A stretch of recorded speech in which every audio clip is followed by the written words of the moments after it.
Hello there, Libras. Welcome to your tarot reading.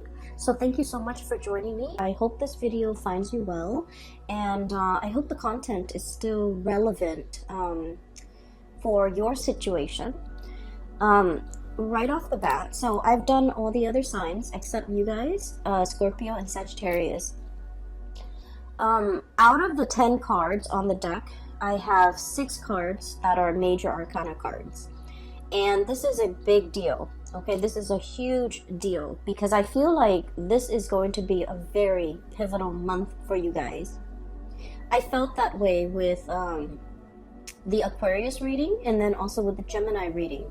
So I feel like it's an air sign energy, or there's something coming through, some planetary aspects coming through that will be affecting the air signs in a very positive way, I feel, especially for this reading.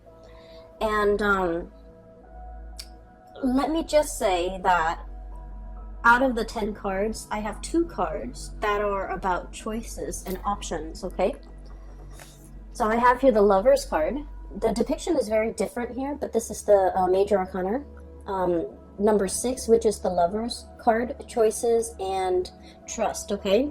So choices, excuse me, and the 7 of Cups, choices and options, mulling over, all the things that could be, all the things that we want to come in to manifest and to come into being for us. So both of these are about choices and options. And then I also have an energy here of temptation, okay? We have here the Shadow card, and the Shadow card is the Devil card in the traditional Rider-Waite deck. This is about things that we have a really strong affinity to, a pull towards, that we feel might not be completely good for us, but nevertheless, we are very drawn towards it. And then with the 7 of Cups as well, this is about temptation, okay? Looking at our options and being tempted by other options. So, needless to say, I feel like it's going to be a very exciting month. I'm hearing the word juicy. So there might be juicy gossip, juicy details, juicy, love affairs, juicy love advances, okay? And so I feel that it's going to be it's not going to be boring. It's not going to be boring at all. So let me talk to you first about the imagery that came out when I was shuffling the cards. And the word that I heard was a feast, okay? And what I saw was, it looks like it looks like a scene on a boat, like on a cruise ship, long ago, like probably in the early century. So like 1911, 1920, around that time period. You have this man, he's at a dinner table at on a cruise or in a very extravagant restaurant, right? So he's got a suit on, a tuxedo, like a black and white tuxedo on. He's dressed really, really nicely. He's about 30 years old. And he sits down at a table with tablecloth. And the waiter, and I just cannot express how decadent the environment is. I mean, it's got tablecloth. It's a fancy dining place. And the waiter comes in with the wine list and comes in with the special. And the waiter is just like, "What would you be having today, sir?" It seems as if the waiter has seen him there many, many, many times. So this is a man that, has a lot of wealth. And he's able to afford dining at this really extravagant restaurant or venue on a regular basis. But I do see that he's there by himself. But he's able to be there. He's able to have the money and the resources in order to dine there. And the waiter's just like, "What will you have today, sir?" And the man says, "I want everything." Okay, I want everything. And this is...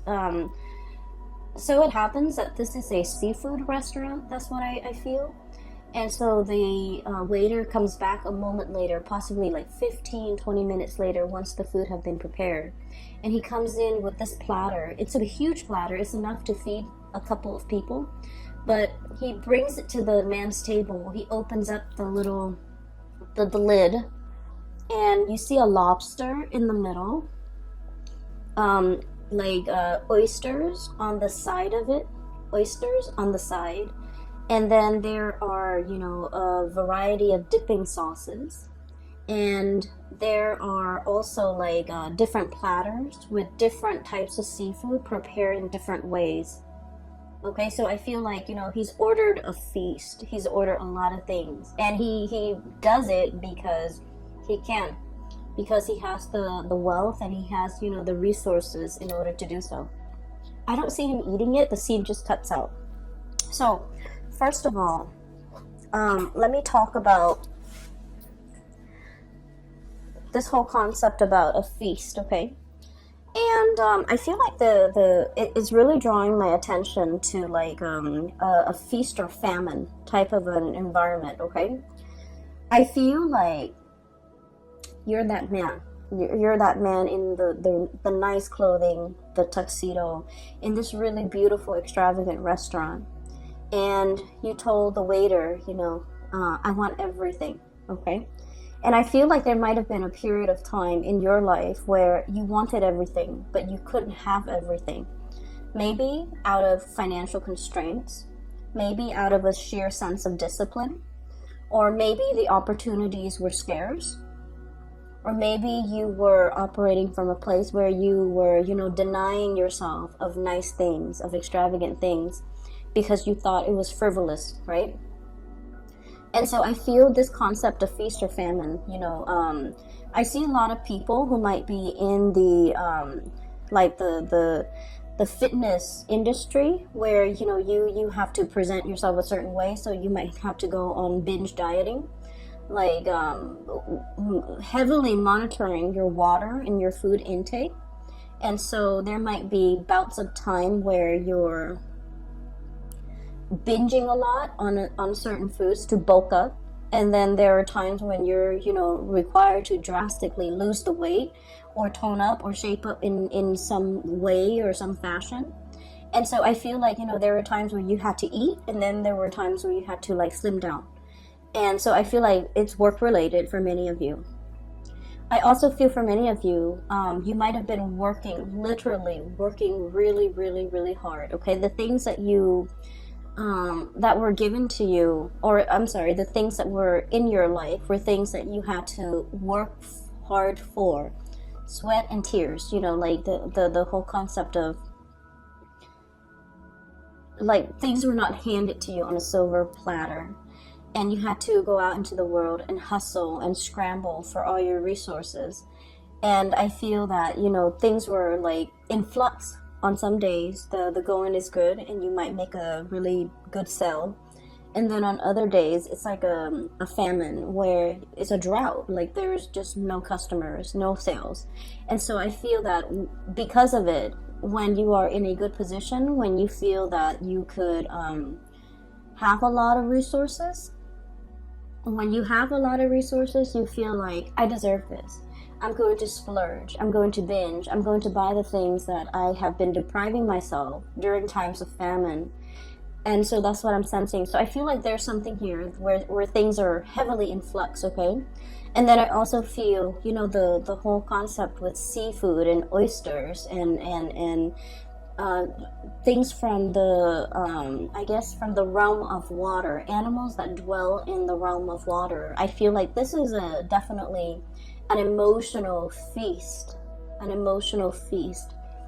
For some reason, they want me to let that sink in with you, or let that sit with you for just a moment, an emotional feast.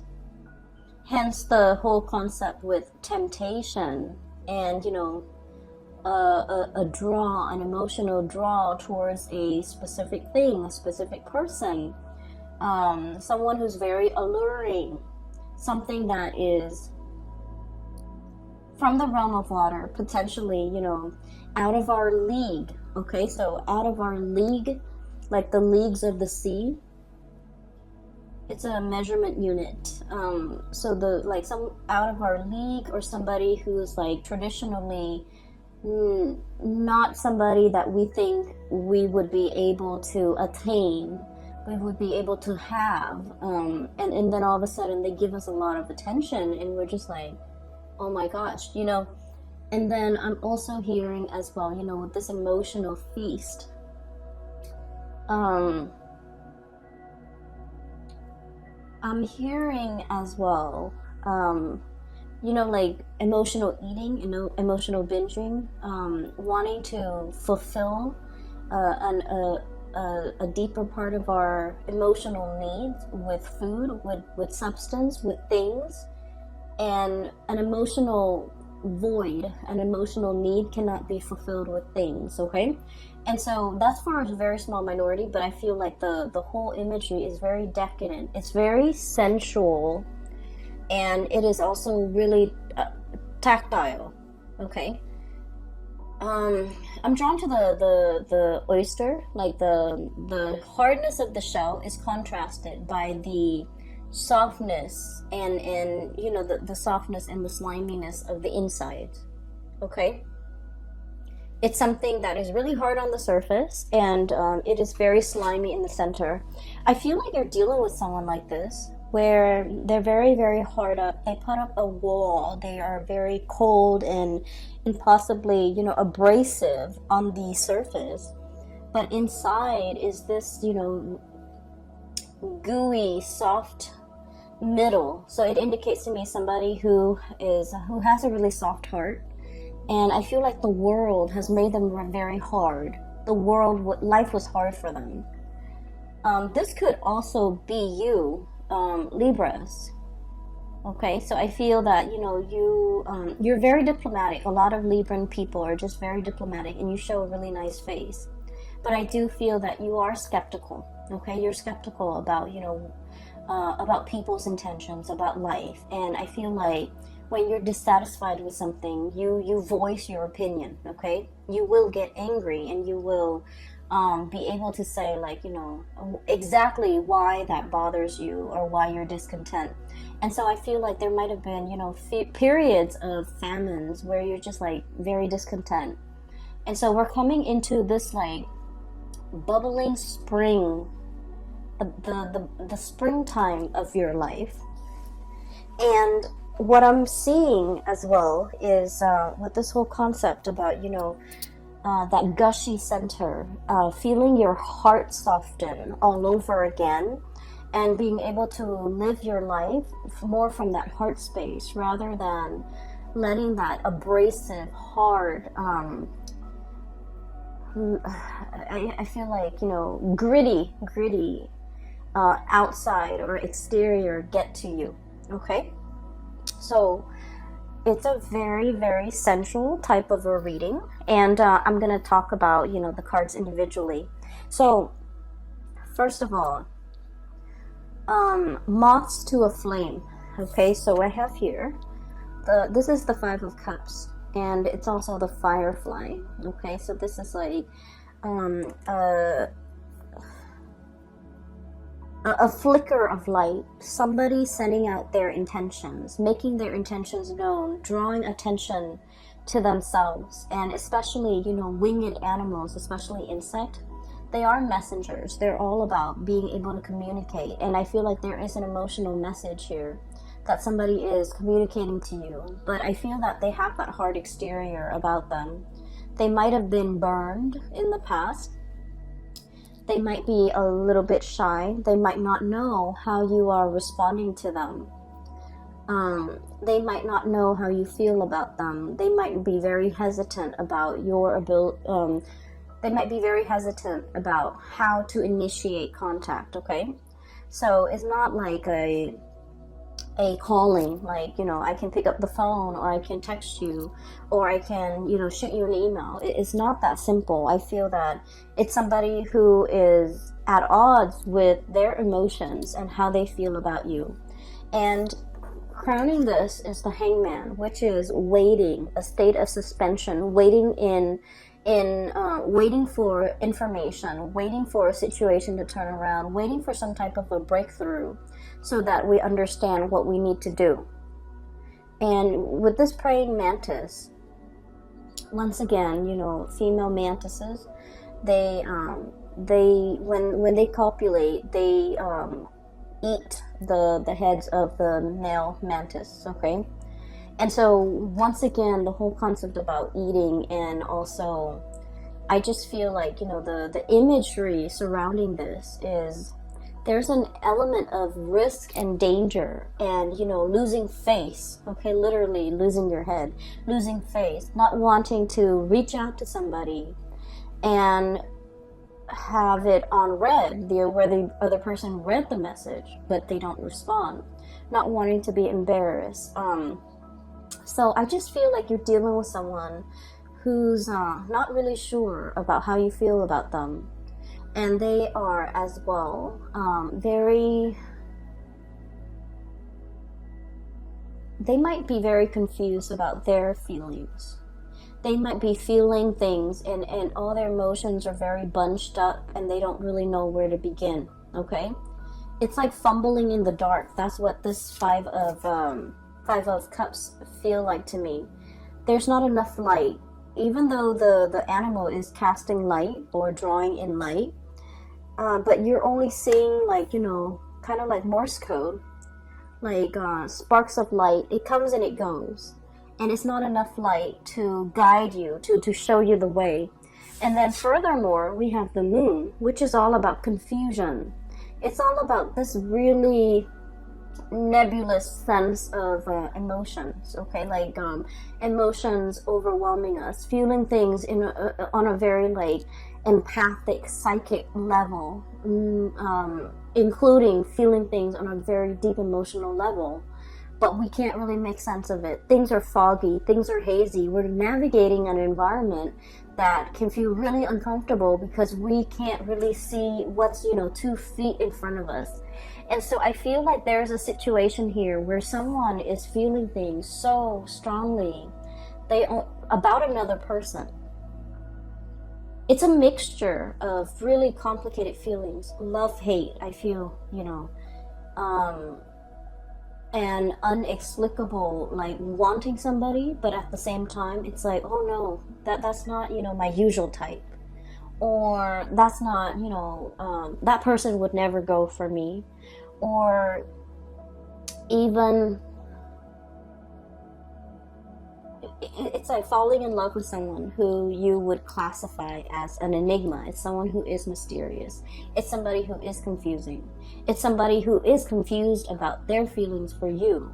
And so there might be a mirroring energy where one day they're like very affectionate, and the next they withdraw, and you're kind of confused as to, you know, do they like me or do they not? Do they want to get together or do they not? And I feel like someone's feeling is very strong. It's overwhelming almost. It's overwhelming where, you know, the first thing you wake up, you think about this person. The last thought on your mind is of this person right before you go to bed. So it's borderline obsession. I don't feel you have a lot of good cards here. And so I just don't feel like it's a bad person for you. I don't feel like there's toxicity, you know, like just bad things. I just don't feel like an icky, yucky vibe from it. I just feel like something is very strong. It's very pure, but you're having trouble even verbalizing your feelings. You're having trouble making sense of it. And honestly, because of all the choices and the options and the whole concept of famine and I want it all, you might be in a situation where you want to, where you want multiple people. You might be dealing with multiple people. You might be dealing with somebody that you're married to, or, you know, you're in a solid committed relationship with, and then there's somebody else that is really drawing your attention and capturing your imagination, right? And then I also feel like you might be, you know, doing a lot of experimentation, like dating, finding out what works for you. And we're in this period where there are so many choices. Once again, 7 of Cups, and actually there's a lobster here, and surrounding the lobster, not oysters, but snails. Okay, so I just feel like, you know, you're in a period where there are so many options, where there are so many choices, where there are so many possibilities. And look at those shells, they're so pretty, different colors. And you're kind of like this lobster, trying to, you know, look at your options, weigh out your options. And so I just feel like, you know, it's definitely, there's no famine here. This is a period of time where there are so many options in love and romance, where you're not going, the real challenge is figuring out what works for you. And as well, you know, this is the shell depiction here, lots of choices, lots of option. And so you're in a period where you have a lot to choose from, and the temptation is really strong. You might have, you know, the affinity towards multiple people. We have here the choices, the Lovers card. This is a very strong sexual energy. Okay, like it's a really strong physical connection with another person. It's like finding our counterpart, being able to, it's like feeling very, very strongly passionate, obsessed even, consumed with our emotions for another person, and it flows mutually. So I definitely don't think this is unrequited at all. I feel like it is very strong, and in some ways I just feel like you're fighting yourself about how you should react. 7 of Wands, okay, holding yourself back. And I also feel like, you know, your friends, your family members, the people who know you well might have, you know, their opinions about this connection, about this person. And they might be telling you, what are you doing? You know, excuse me, they might be telling you, like, what are you doing? Why are you with this person? This is not a good match. Or, you know, they have their opinions. Everyone has their opinions. You might be dating 2 people. And people are just like, what are you doing? Why are you doing this to 2 people? Or you might be dating multiple people, and you're okay with it because this is a period of feast for you. You understand what it means to, you know, have gone through a period of famine, and now you're in it. You just want to indulge. You want to get your hands dirty. You want to embrace life. You want to take up these opportunities because, you know, you understand that it doesn't come every day. This is not, you know, any time of the year, any time of the day. This is something very special.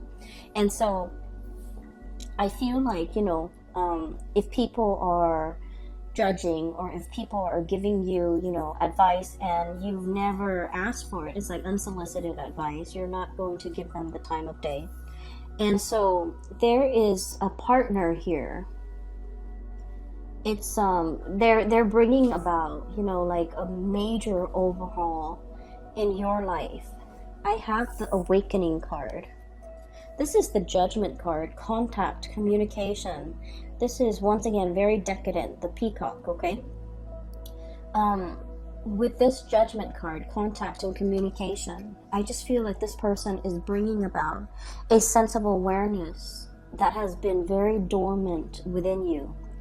You might have also gone a really long time without dating, and then all of a sudden, all of these people are throwing themselves at you, and you're wondering, you're kind of like, I feel, what is that word that's coming through? It's awakening your passion for the very first time. Somebody is awakening a part of you that has lain dormant for so long, and you began to doubt that that the passion could even be awoken again. And a lot of the times, you know, if we've been through like a really bad relationship where we got our heart shattered to a million pieces, we find it really difficult to trust in another person, to believe in love, and to go out there and find a kindred soul. But somebody is coming into the picture and they really meet all your requirements. And I also feel like they're awakening that dormant passion within you, and it feels really good, right? Like this is a really feel-good, decadent feast that's happening in front of you. I guess the advice here, of course, with all this passion and all this energy, is for us to take things slow, okay?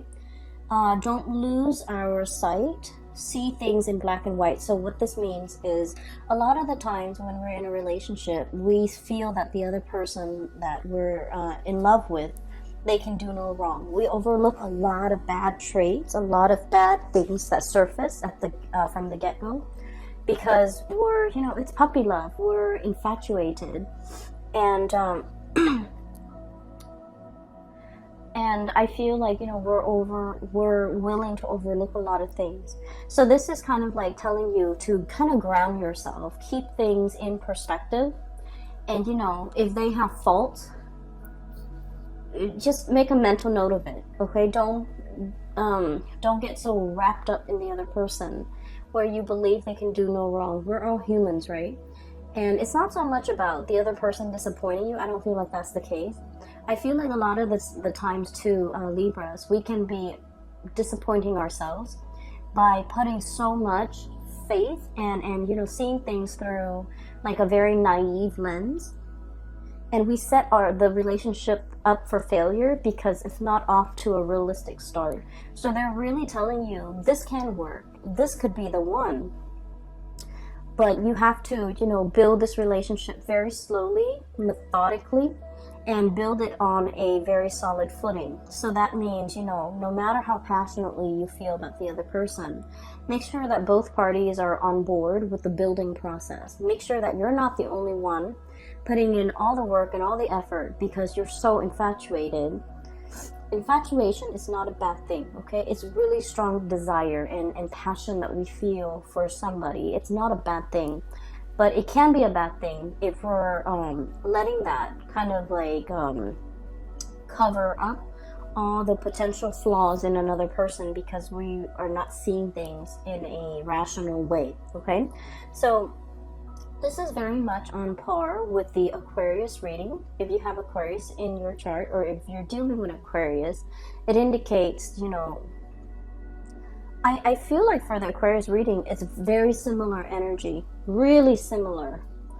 And if you're dealing with Aquarius, that might explain a lot, because I feel like this is a really divine union. It's a true soulmate type of a connection between you and another person, where they are awakening a side of you that that has not been there for a long time. And I'm talking like decades, I'm talking years.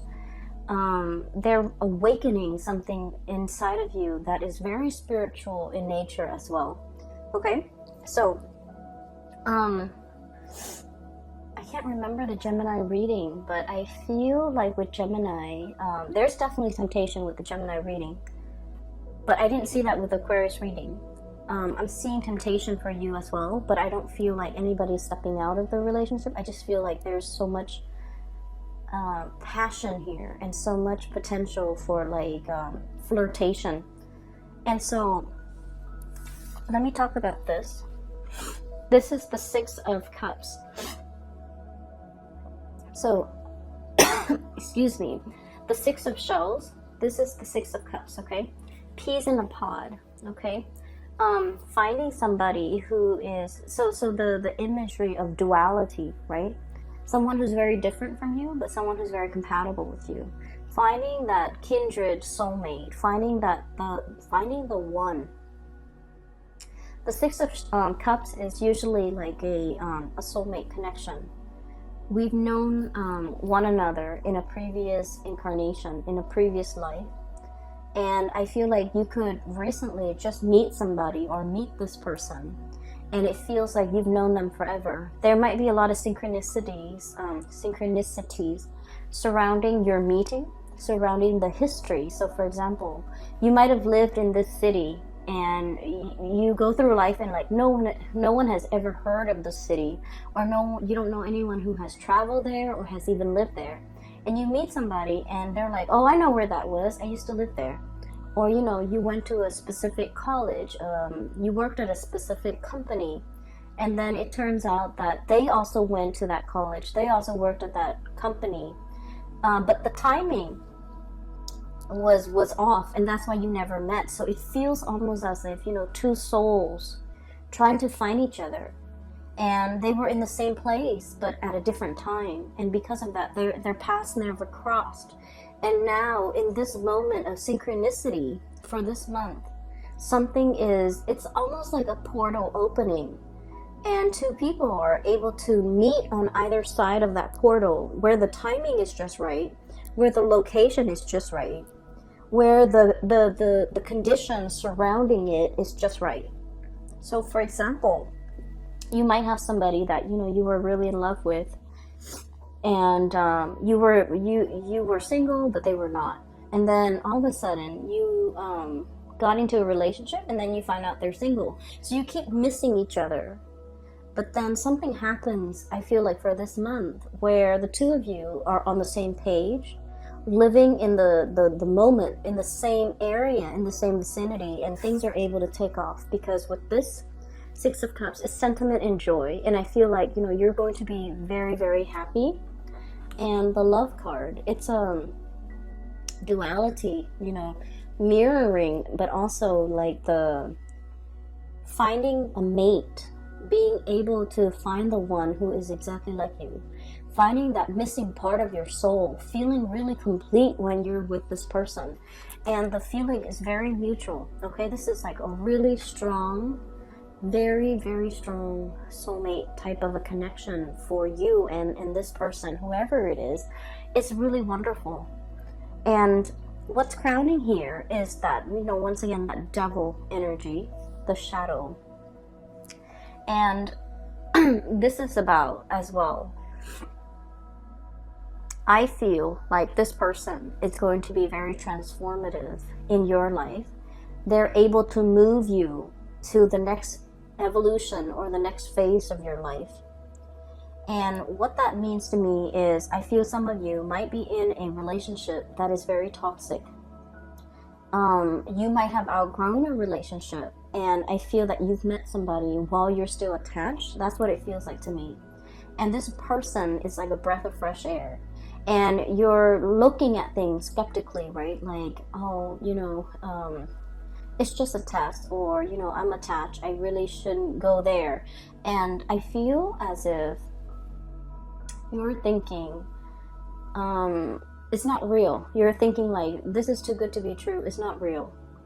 And I also feel that you're doubting the connection. You're just like, it's happening too fast. For so long I've been in this drought, in this famine, and in this state of like parched earth, like scorched earth, where I didn't feel anything, where there was not enough abundance. And then all of a sudden it happens, and you doubt it. You doubt the connection. And there's a part of you that is very rational, where you overanalyze a situation, and the way that it makes you feel and the way you respond to this person, it just doesn't make sense. And because it doesn't make sense, you don't trust it. And so I feel that you should let go of these things that are really holding you back, and look at this situation for what it is. All the synchronicities, all the series of events that have to kind of like play out in order for the two of you to be able to meet. And we have as well the moon. Furthermore, confusion. Okay, options, confusion. And I can assure you, this is a very good connection. You definitely should explore it. You definitely should take your time to get the other get to know the other person. And you want to do it with eyes wide open, so that you're not you're not like blinded by the infatuation. But then I also feel for many of you, you're in a really bad relationship. You've met somebody new that's like a breath of fresh air, and it's making you question and re-examine whether or not the current relationship is still good for you. Okay, it's still good for you. So that's for those who are in like an unhappy attachment, a relationship, a marriage, or whatever it is. You're questioning its viability in your future. So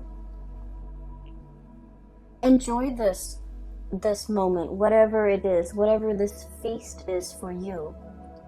I just feel, let's say this. Man's eating a lobster at a really fancy, venue, and he's wearing a suit, right? And when you eat seafood, your hands are going to get dirty. You have to use those things to break the claws. You have to, there's a lot of gunk inside seafood, right? Not in a bad way, but there's a lot of like little tidbits, juice and things like that.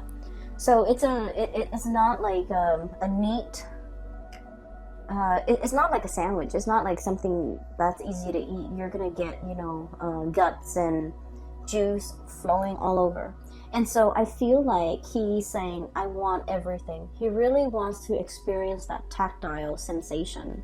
He really wants to get his hands dirty. He's willing to put in the work. He's willing to, you know, it's not like he's on the sidelines nibbling at life. He wants the whole damn thing, and he's willing to get his hands dirty in order to get that.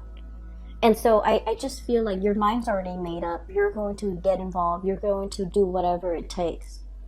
I feel like you might be even fighting for, you know, like fighting for a partner, fighting to get a partner, wanting to make yourself heard, wanting to make your feelings known to the other person, okay?